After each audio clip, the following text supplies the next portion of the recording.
കൂടുതൽ വാർത്തകളും വീഡിയോകളും കാണാൻ ഈ ചാനൽ സബ്സ്ക്രൈബ് ചെയ്യുക. കൂടെ ബെൽ ബട്ടൺ അമർത്തുക. Please subscribe our channel. നമസ്കാരം. എല്ലാ മാന്യ ജ്യോതിഷ വിശ്വാസികൾക്കും ജ്യോതിഷ പ്രേമികൾക്കും എൻ്റെ എളിയ എപ്പിസോഡിലേക്ക് സ്വാഗതം.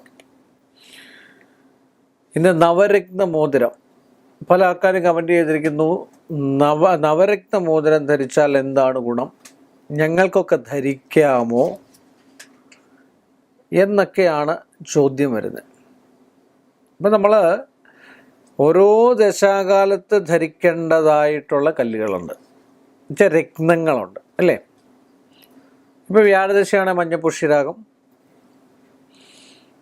രാഹുർദശയാണ് കടും ഗോമേതകം, ശനിദശയാണ് ഇന്ദ്രനീലം ബ്ലൂ സഫിയർ. ഇതൊക്കെ ധരിക്കുന്നത് ഏറ്റവും ഉത്തമമാണ്.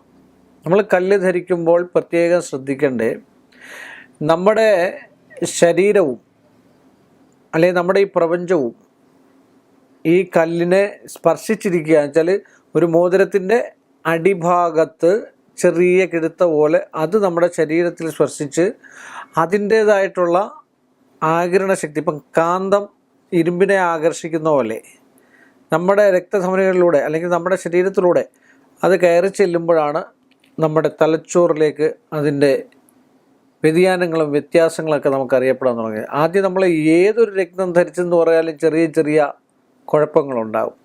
കുഴപ്പങ്ങളുണ്ടെങ്കിൽ നല്ലതായിട്ട് കുഴപ്പങ്ങൾ വരികയാണെങ്കിൽ അന്നേരം അത് മാറ്റിയേക്കണം. നല്ല രത്നം അല്ല.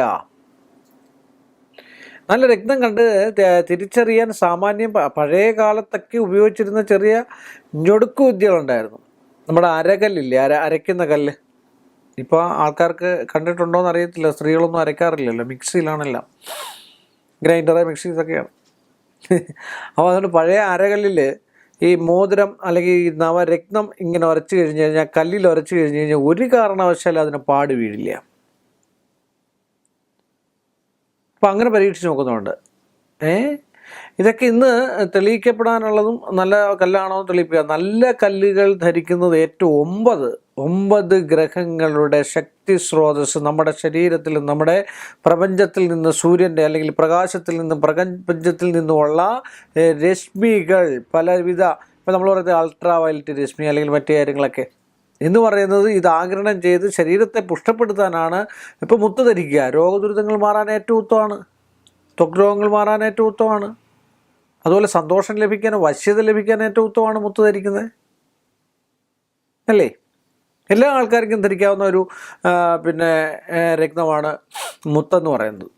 അതുപോലെ നവരത്നം നമ്മൾ നമ്മൾ രത്നങ്ങൾ പൊതുവെ ജന്മനക്ഷത്ര കല്ലുകൾ എന്ന് പറയും, ഭാഗ്യരത്നങ്ങൾ എന്ന് പറയും, ദശാകാലത്തുള്ള രത്നങ്ങൾ എന്ന് പറയും, നവരത്നങ്ങൾ എന്ന് പറയും അല്ലേ. നവരത്നം ധരിക്കുന്നത് ഏറ്റവും ഉത്തമമാണ്, സംശയമില്ലാത്ത കാര്യമാണ്. നമ്മൾ നവരത്നം ധരിച്ചു കഴിഞ്ഞാൽ ശുദ്ധവൃത്തിയോടുകൂടി വേണം അത് ഉപയോഗിക്കാനായിട്ട്. എന്തെങ്കിലും മാത്രമേ അത് പ്രയോജനം ഉണ്ടാവുള്ളൂ. അശുദ്ധിയുള്ള സമയത്ത് അത് ഉപയോഗിക്കാൻ പാടില്ല. മാംസാദികൾ ഉപയോഗിക്കുന്ന സമയത്ത് അത് ഉപയോഗിക്കാൻ പാടില്ല. ഇങ്ങനെയൊക്കെയുള്ള ഓരോ വിരലുകളിൽ ഇടുന്നതായിട്ടുള്ള വ്യത്യാസങ്ങളും കാര്യങ്ങളും. ഉത്തമ ജ്യോത്സ്യനെ കണ്ടിട്ട് ഉത്തമ മുഹൂർത്തത്തിൽ, ഇപ്പം ഇന്ദ്രനീലം പൊതുവെ പറയാം, ഇന്ദ്രനീലം ശനിയാഴ്ച ദിവസം വരുന്ന സമയത്ത് രാഹുകാലം ഒഴിച്ച് നല്ല തിഥി നക്ഷത്രമൊക്കെ വരുന്നതായിട്ടുള്ള ഒരു ദിവസം അത് ശാസ്താവിൻ്റെ ക്ഷേത്രത്തിലോ ശിവക്ഷേത്രത്തിലോ പൂജിച്ച് നമ്മുടെ വിരലിൻ്റെ ഇങ്ങേയറ്റ നടുവിരലിൽ കഴിഞ്ഞതിന് ശേഷമുള്ള വിരലിൽ ഇട്ടാൽ, അല്ലെ നടുവിരലിൽ ഇട്ടാൽ, അതാണ് ഇന്ദ്രനീലം ഇടേണ്ടതായിട്ടുള്ളൊരവസ്ഥ. കറക്റ്റ് നടുവിരലിലായിരിക്കണം. സംബന്ധമായിട്ടുള്ളത് നമ്മുടെ ഈ വിരലിലാണ് സാധാരണ ഇന്ദ്രനീലം ധരിക്കാറുള്ളത്.